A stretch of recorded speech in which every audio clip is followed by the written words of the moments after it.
Hi lovelies, I am Queen Lovely. Welcome back to my channel, and if this is your first time, welcome. Be sure to hit that subscribe button and notification bell and hit the thumbs up or the thumbs down, whichever one suits you, and don't forget to leave a comment. So this will be my last and final video about the situation with OG. I feel like the reason why this is a topic that I keep revisiting, because for me, my experience with this whole situation that's going on is the matter of, really encouraging the idea of, individualism and giving people the space to, present and state their perspectives without being stoned to death. Okay. So let me just start off by saying this. Okay. I understand that me being a Black woman of this skin complexion, it affords me a level of privilege over women who are darker complected than me. I understand what colorism is. I understand what racism is. I understand what featureism is, classism. I understand all of that, okay? So with that being said, if because in my lifetime I have not experienced a lot of discrimination as a Black woman in groups of Black people or ethnic people, if that creates an innate bias in me, as all of our experiences do in one another, to where it's like I'm watching a television show and I see this woman being bullied and mistreated, and I just see it for that, like, oh, they're bullying OG. Oh, they're mistreating OG. Oh, they're using double standards with OG. If that is my original concept and perspective, I can't help that. Like, I can't help that. I'm open to broadening my perspectives. I'm open to hearing other people's perspectives about this shared viewing experience of this reality show. But I'm not going to come on here and lie and pander and pretend because I'm a Black woman and I have a business, Melanated Crowns, and a YouTube, Melanated Crowns, that's all about helping Black women achieve emotional, mental, and spiritual wellness, that anything that concerns a Black woman by default, I'm just going to side with her and I'm going to align my views with her. That's pandering. That's pandering. There ain't not one person walking this earth that has the same one-track mind all the time. And if they do, they're not growing. They're not evolving, because we're constantly growing, we're constantly evolving, we're constantly ascending, and our perspectives, our views, and our experiences will do that as well. So today, at the age of 25 and 2021, March 1st, this may be my views, but maybe by the end of the year or by next year or whatever the case may be, I may come back and say, you know what? Because of X, Y, and Z, I could actually see where OG was coming from, but I don't see it. It just is what it is. And for those who do feel like, no, she is a victim of colorism and featureism and this and that, I don't have no problem with that. I'm not here to argue with you. I'm not here to debate you, because I really feel like this is one of those things where it's like, if you're a dark-skinned Black woman and you've dealt with featureism and colorism and you can relate to OG and you can see yourself in her. So from day one on season 7, when she came on the show, when they started effing with her, you called it colorism. I get it. But I don't think it's appropriate or it's fair to chastise someone or to get mad at someone because they don't see and process things the way that you do. Like, people are just different. People are just different. And notice throughout my videos, I never once put anybody down. I never once, questioned anybody's intellectual range or any of that while talking. I just stated how I felt and kept it moving. But people who feel that she's a victim of colorism have to go through the, oh, Black people are acting like sheep and they're so clueless and they're this and they're that. Well, we're all clueless and we're all ignorant to something. Nobody knows everything. So it just is what it is. Now, another conversation has entered the chat where people have said, well, maybe she was treated like that because she's ugly. I don't agree with that conversation. I said that on Friday. I feel like it's very unnecessary, and that I feel is just ignorant. Okay, because From day one when she came on the show, season 7, I'm trying to remember. I have to go back and pull my Basketball Wives reviews. I don't even think I too much honed in on OG's aesthetic because I'm not that girl. You know what I mean? Like a Funky Dineva and a James Colwell, they like to break down fashion pieces, feminine fashion pieces, women's wear fashion pieces. They're askew in that area where they could be like, oh yeah, she had this shoe on and I like how the detail on the dress matched the earrings. I don't really get into all of that. So whenever I review reality shows, I just get down to the plot lines. I ain't talking about what everybody wearing. I ain't even looking that deep into it. Unless you got something on that really stands out and pops, I'm probably not going to mention it. There's this clip, and I'm going to pin it in the comments, from season 7, where OG came on the show. And I think it was like episode 2 or episode 3. She went to go sit down and meet Malaysia and Evelyn for the first time, okay? The first time they met, OG was at her pool party, her birthday party, whatever the case may be. But because that was a group setting, and I think Evelyn and Tammy Roman got into an argument. Jackie Christie got into an argument with Evelyn. OG didn't really get a chance to mesh with the girls. So she went and sat down with Malaysia and Evelyn. And I'm going to pin the link to this video in the comments. This was season 7. So keep in mind we're on season 9. The whole colorist scandal, OG being, you know, the butt of the jokes and being the center of attention was season 8. She came on the show in season 7. And I'm going to tell you why I keep emphasizing that. She comes to the restaurant. She has on pink lipstick, this bone straight wig that's back hair. And you can see her actual hair right here. She has on this pink dress and her boobs is highly exposed. And they're, you know, hanging, whatever the case may be. If you go into the comment section under that video, which has over, I think, 1.1 million views, you're going to see everyone, just about everyone, clowning her and shading her and talking about her aesthetic and her appearance. And when you look at those icons, who was it? Black women. Black women. When OG first came on the show in season 7, that is all people talked about in regards to OG was her lack of fashion sense.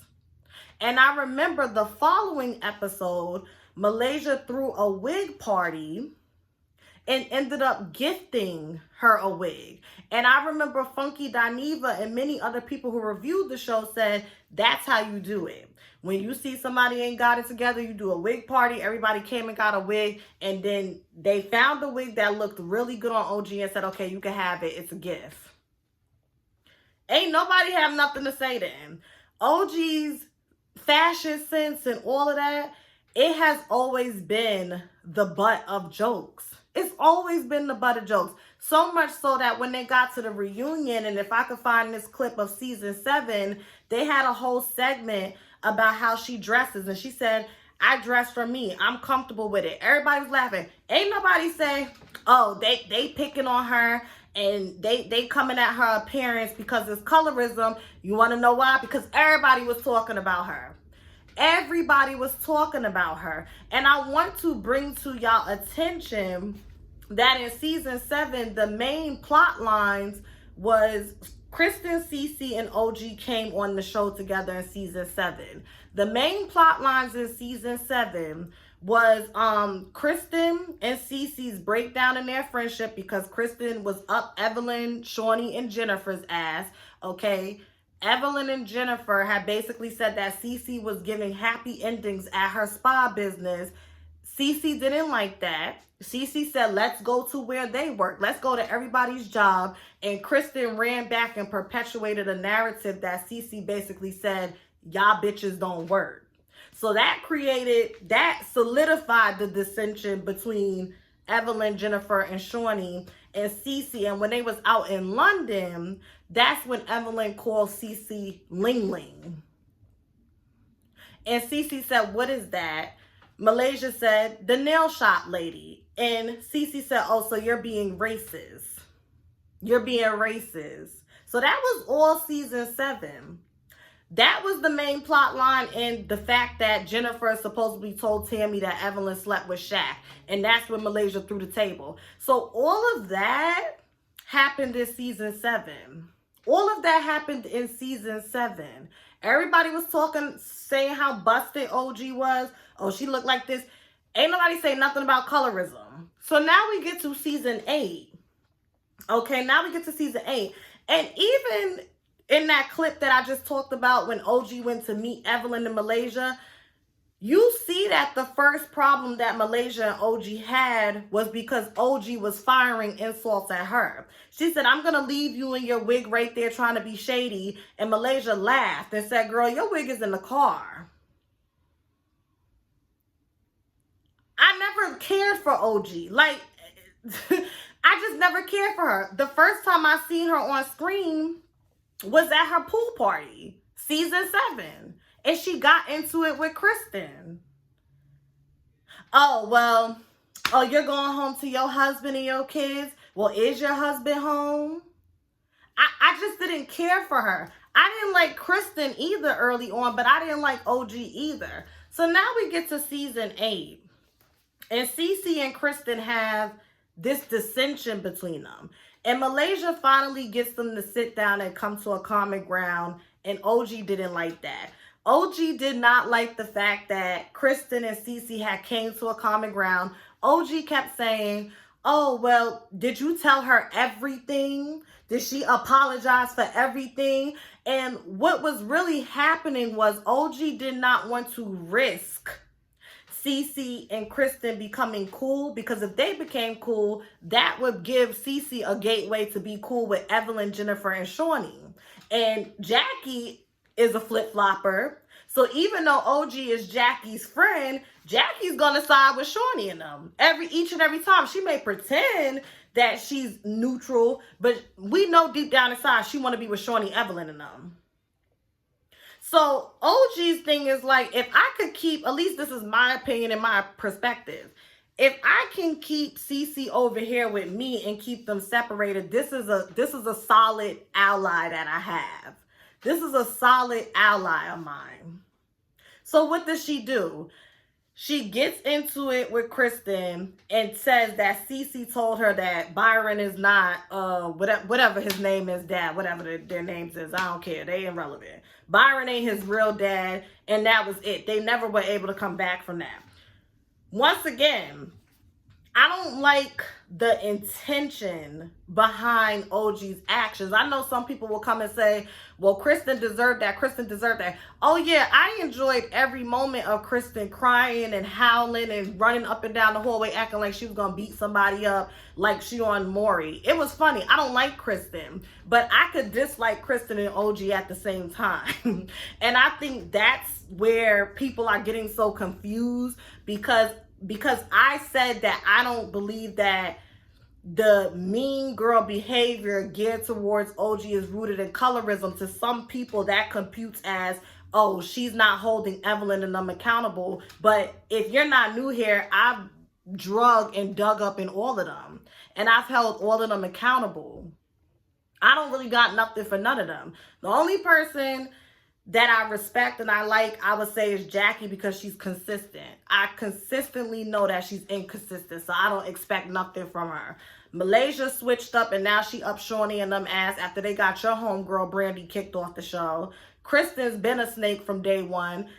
In the very early seasons, 12 years ago when this show first came on, I did go up for Evelyn, but I've been stopped caring for her. And Shawnee, I've never liked her. And Jennifer may just get a new fan this season, because I'm actually liking Jennifer for once. But that's pretty much, like, I don't care. So I want to make it very clear that just because I don't feel like OG was a victim of colorism, it doesn't automatically mean that I'm siding with them. Multiple perspectives and concepts and truths can coexist. Okay, and I'm not going to lie. Like, I'm just not going to do it. I know I'm a black woman, and it may be an assumption, oh, she's black, she gets it, she does this and that. But no, I'm not perfect. I don't know everything. And it just is what it is. All I could do is be honest. And I just feel like people, when they are, analyzing the situation, y'all forget OG's first season on the show, which is season 7, and y'all just jump to season 8. In season 8, they really were dragging it, trying to make it seem like she's this big bad wolf and so aggressive, this, that, and the third, they, without a doubt. But I will say, not even a but, in addition to that, I will say in season 7, OG came off very strong to some of those girls. She made an enemy out of Kristen, and she made an enemy out of Malaysia. And I feel like in season 8, when she pulled that stuff and revealed that secret, she like, you drew the line in the sand. Okay, I get it. You feel, well, I did that because they did this. I get it, but you still did it. You still did it. And I honestly did not agree with that. I did not agree with her airing out that laundry because you blew Cece up. And that's supposed to be your girl. If I tell you something, don't go and say it in public and then say Cece told me. Like, in my heart of hearts, I feel like OG is a manipulator. I do. I feel like OG is a manipulator. Yes, they mistreated her. Yes, they was using bullshit double standards. Yes, they was full of shit trying to make it seem like they scared to film with her. Meanwhile, Evelyn done fucking thrown bottles, and Tammy done beat people up in clubs. Malaysia done throw tables. None of y'all know how to act. None of y'all know how to act. So it's all bullshit. But at the end of the day, with that being said, I think OG's not dumb. And I just think that she's being very calculated with what she's doing. She knows the times that we living in. Everybody knows if you want to get attention, tear a black woman down or lift one up. That's the new way to make money. You either gonna tear a black woman down or you gonna lift one up. Which one you gonna do? And she decided, when she seen that there was tweets out there with people saying that, she decided to hone in on it. She decided to hone in on that. And that's just like, that's my honest to God opinion. Like I said in my live that I did, from season 1, they've been doing this. And it's so funny because, like I said, on season 7, Kristen, OG, and Cece came in together. Cece was the one that everyone was bullying. Cece had not even really met Evelyn, Lozada, and Jennifer, and they was already making up rumors saying that she gives hand jobs down to her spa service. Then everybody attacked her at the wig party. Then this person who's supposed to be your cousin, Kristen, ran back and told them that you said they didn't work. Then you got attacked again. They was attacking Cece all 7th season. All 7th season. So this is a genuine question I have. Are we saying in the 8th season, because of the language they use, aggressive, scary, and that's the only 2 words, ugly, when Evelyn called her ugly, and Toji, is that colorism? Like, I don't get it. Is it when you do it to a dark-skinned person is colorism, but when you're bullying and mistreating a lighter-skinned person is not, it's just bullying? That's why, to me, it just doesn't register that way. You know what I mean? Like I said, if it was a situation where every time there's a group photo, OG, can you take the picture? Or it's a situation where it's like, we're going to go out for some press, but we're going to, like, that's the way that I view colorism. I guess I view it in extremes on a macro level. But the way some people see it is like they were doing microaggressive things that can hint at colorism. That's what I don't know, y'all. I don't know. Like, I just don't know. I just don't understand. I don't have a problem with it, but I just don't understand, because the only examples that people are using, they're interchangeable with other women that have experienced that same behavior. So that's why, to me, instantly I didn't see colorism because they've done this every fucking season. Every fucking season they've done this. Gloria, light skin. Susie, light skin. Drea Michelle, light skin. Who else? Angel Brinks, light skin.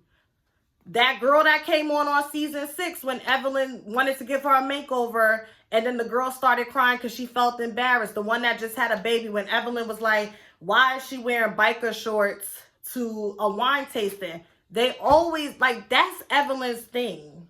Evelyn is not intelligent. She's not an accomplished businesswoman. The only thing that Evelyn has to show for is the men that she's laid down with and the handbags that she's got for laying down with them. So when she if you notice, whenever Evelyn tries to read somebody or comfort them, the first thing she does is go for your looks. You're a bum. You're a bum. Look how you dress. Oh, you got your hair done today. That's what she used to do with Royce. You're a bum. With Susie, she talked about Susie's lisp. With Jennifer, the same thing. You don't got nothing going on. You like, that's all she could do. That's all she can do. She could only go for things that she feels she has mastered. She's the it girl. She's the popular girl that dresses and, you know, she's cute. She's starting to get up there in age, you know. Them Hispanic genes is creeping in, Evelyn. You starting to look a little hard in the face. Just saying. You better go get J-Lo's beauty shit and start putting that cream on, that anti-aging cream. That's one thing about Hispanics. Hispanic people are beautiful women. Beautiful women. I love Hispanic culture, but if they don't take care of themselves when they start getting up in age, that's why Evelyn and J-Lo's always in the gym, because they know their bodies start getting lumpy-ish. But that face, Evelyn, I see it with Lala Anthony too. Beautiful women, but they don't have that black women gene where it's like you can look at like a Felicia Rashad or Angela Bassett and think they sitting in their 40s and they sitting in their 60s knocking at 70. Okay? So, but yeah. That's Evelyn's thing. Like, it just is what it is. She gonna talk about people's appearance. So the examples that people have presented, because I've read your comments, whatever the case may be, it's like, I think I'm waiting for an example that is exclusive to OG that has never been done. And some of y'all are gonna say, well, they didn't allow her to sit at the reunion. Y'all got that. I don't got nothing to say about that. I don't got nothing to say about that. They've never done that. They did do it to Evelyn on season 4. They made her sit back there for the first part of season 4, and I think the last 10 minutes of season 4 part 1 reunion, they brought her out, and they brought her out for part 2. And with OG, they never brought her out.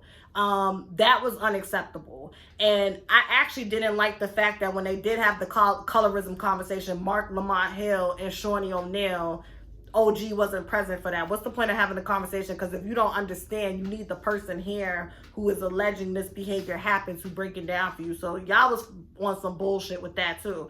But that's pretty much it. Let me check my notes. Yeah. I just, that's it. Like, this is my final thoughts. I'm done with this topic. It is what it is. I wish OG the best of luck.